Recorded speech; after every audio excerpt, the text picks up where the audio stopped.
तो छोड़ा दीना सैया पबजी के खेलैया। तो छोड़ा दीना सैया पबजी के खेलैया। किस्मत हमर टूटल शादी तुहरा से लिखल काहे बनता नियत ना कसैया। तो छोड़ा दीना सैया पबजी के खेलैया। तो छोड़ा दीना सैया पबजी के खेलैया। तो छोड़ा दीना सैया पबजी के खेलैया।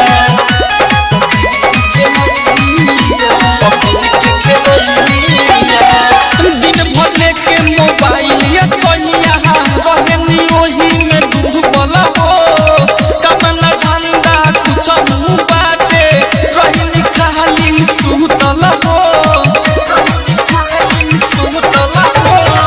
दिन भर लेके मोबाइल या सैया रहनी ओही में डूबल हो। कमना धंधा कुछ बाटे रहनी खाली सुतल हो। छोड़ दी नाता ना तो हो जाई दाता काहे बनता रनी रे दैया। तो छोड़ दो ना सैया पबजी के खेलैया। तो छोड़ दो ना सैया पबजी के खेलैया। तो छोड़ दो ना सैया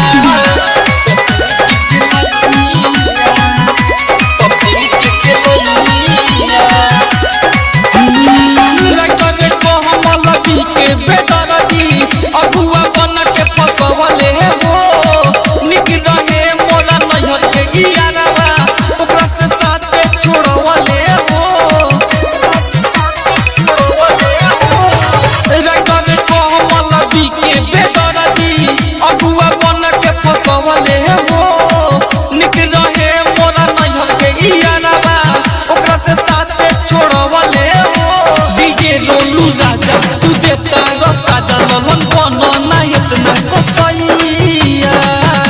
तो छोड़ दीना सैया पबजी के खेलैया। तो छोड़ दीना सैया पबजी के खेलैया।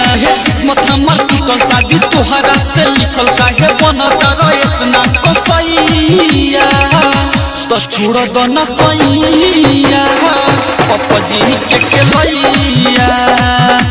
तो छोड़ दो ना सैया पबजी के खेलैया। Recording studio Bettiah.